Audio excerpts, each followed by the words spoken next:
Menteri Keuangan Purbaya Yudhisadewa dan Ketua Dewan Ekonomi Nasional Luhut Binsar Panjaitan terlihat tidak bertegur sapa dan tidak bersalaman saat sidang kabinet di Istana Negara pada Senin 20 Oktober 2025. Hal itu terjadi setelah keduanya sempat berbeda pendapat mengenai pemakaian uang negara. Namun, pada momen itu, Purbaya menegaskan bahwa hubungannya dengan Luhut baik-baik saja.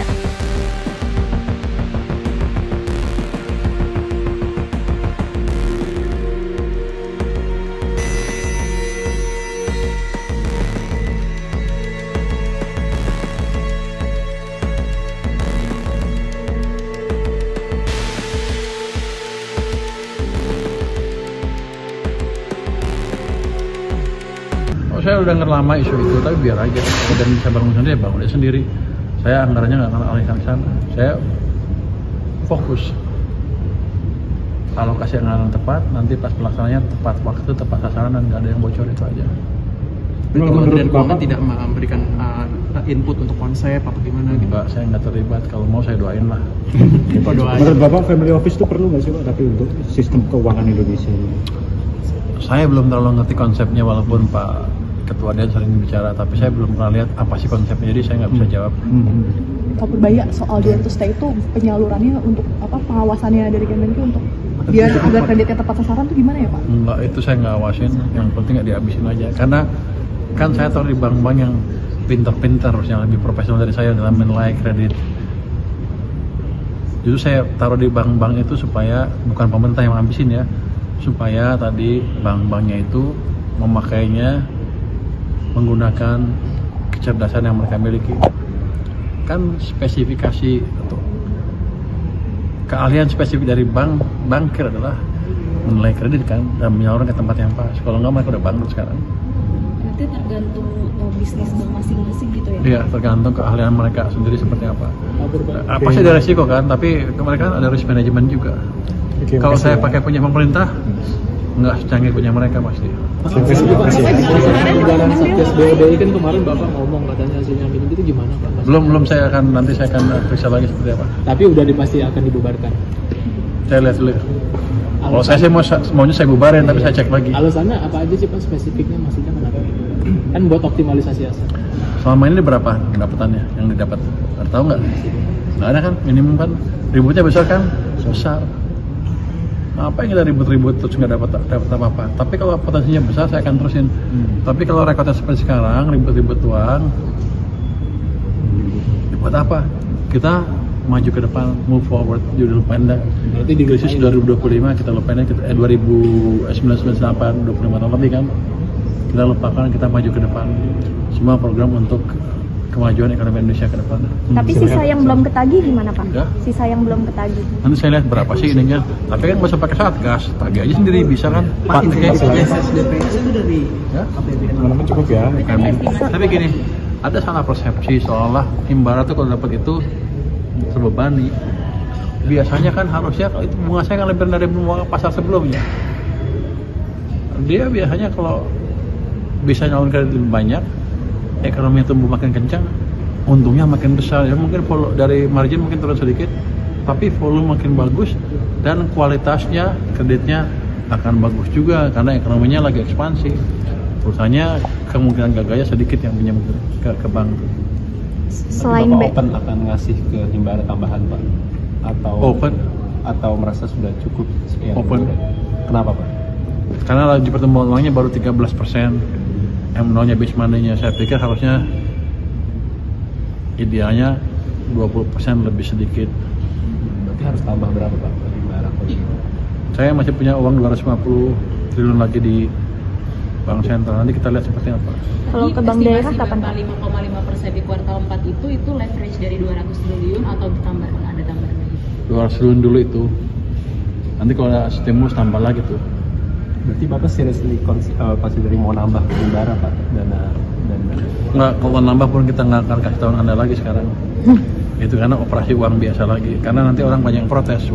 Si Purbaya pindahin uang sembarangan, pakai anggaran sembarangan. Karena mereka nggak ngerti bahwa saya cuma pindahin uang. Nggak ada urusan dengan perubahan anggaran. Saya nggak ngubah anggaran sama sekali. Juga tidak melakukan ekspansi fiskal. Ini hanya uangnya dioptimalkan untuk menciptakan pertumbuhan ekonomi supaya private sektornya bisa tumbuh. Tadi juga ada pertanyaan yang menarik bahwa apakah kita akan menciptakan pertumbuhan dari sisi pemerintah aja. Saya bilang enggak, karena kan government spending itu di PDB cuma 10% lah kira-kira. Berarti sisanya yang lain swasta kan 90%. Yang akan kita galakkan itu termasuk menjaga daya beli masyarakat dan memperbaiki iklim investasi. Saya jelaskan ke mereka caranya gimana. Jadi sepertinya mereka senang, apalagi dikasih makanan gratis. Kalau ke bank daerah sudah tahu belum Pak kapan? Nanti kita bicarakan dengan bank daerahnya.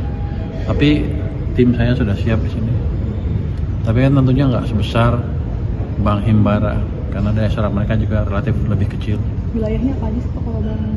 Yang saya baru diskusikan Jatim sama DKI. Yang lain saya belum diskusi.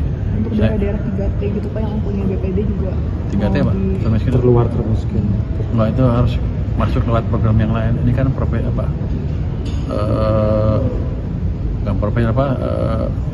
profesional business approach.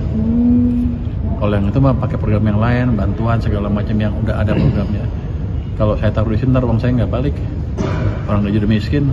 Pak, tadi Bapak bilang kan pemerintah, Bapak melihat bahwa... Kenapa di bawah? Takut ya, ganggu gitu. Nolnya itu kan tumbuhnya harus 20% bersama target. Sekarang baru 13, berarti Bapak melihat perlu ditambah lagi. Nah itu kapan Pak mau dikasihnya Pak? Kalau saya lihat ini kan baru data keluar bulan akhir September ya. Kita lihat gimana pergerakannya ke depan. Kalau menurut saya sih ini udah perkembangan yang bagus sekali dari nol naik ke sana. Saya harapkan nanti kita lihat gimana kegiatan di perbankan kan bisa monitor dari hari ke hari jadi kelihatan tuh. Nanti kita tambah seperlunya. Pak, tapi pasti akan nambah. Selain BRI siapa saya lagi akan Pak? monitor supaya nggak jatuh lagi. Pak tadi di dalam ada pembahasan soal insentif. Selain BRI siapa lagi Pak yang menyatakan kesanggupannya buat tambah dana itu Pak? Tadi PTN juga, BNI juga siap katanya, BNI siap. Tapi kan ntar kita lihat seperti apa. Tapi saya pikir sih sementara udah cukup lah. Seandainya saya tambah juga sekarang nanti ke depan akan diam-diam, kecuali yang BPD kali. Pak tadi malam itu rapat dengan Presiden selain tentang DHSDA apa aja sih Pak? Mungkin kan kalau kata Mensesek itu terkait dengan sektor keuangan dan juga perbankan Pak. Apa aja sih Pak arahan selain DHSDA ya Pak ya? Apakah ada terkait dengan insentif untuk mendorong repatriasi dolar yang sebelumnya kata Bapak kan sedang digodok istana tuh Pak? Belum, semalam utamanya mengevaluasi program yang ada dan ada sedikit pembicaraan untuk sektor finansial. Tapi belum matang, jadi masih kita diskusikan lebih dalam lagi. Nah, takutnya entah salah ngomong bilang A, taunya B. Nanti dianggap saya ngibul lagi. Belum selesai. Belum ada yang bisa dibocorkan Pak terkait dengan apa sih garis besarnya? Ada yang dibocorkan pasti salah tapinya. Soal penghapusan iuran tunggakan BPJS itu ada dibahas nggak Pak? Nggak ada. Belum ada. Belum. Semalam sih yang jelas semalam nggak bicara itu. Terus tadi BPJS kenapa Pak kesini Pak? Tadi kan ada di investor. Dia investor juga bondholders.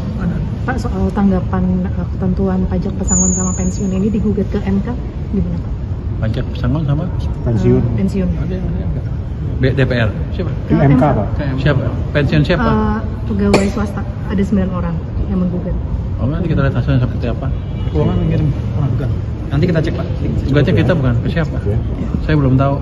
Kita bukan.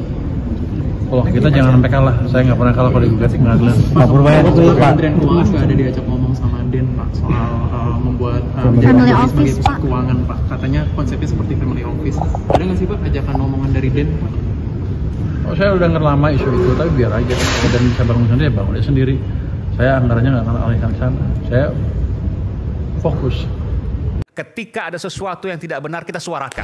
Ya bagaimana semua terangin dia sedungu ini? Ini manusia pecundang yang sangat merugikan bangsa kita ini. Saatnya jadi member eksklusif di channel YouTube Official iNews. Tantang lagi para tambah sumpah di atas Al-Quran. Dia pengen masuk TV. Konten premium yang tidak tayang di TV. Live interaction. Halo pemirsa iNews, ini baru selesai. Emoji dan badge spesial. Reakses konten pilihan. Klik YouTube Official iNews. Join member hanya Rp10.000 per bulan.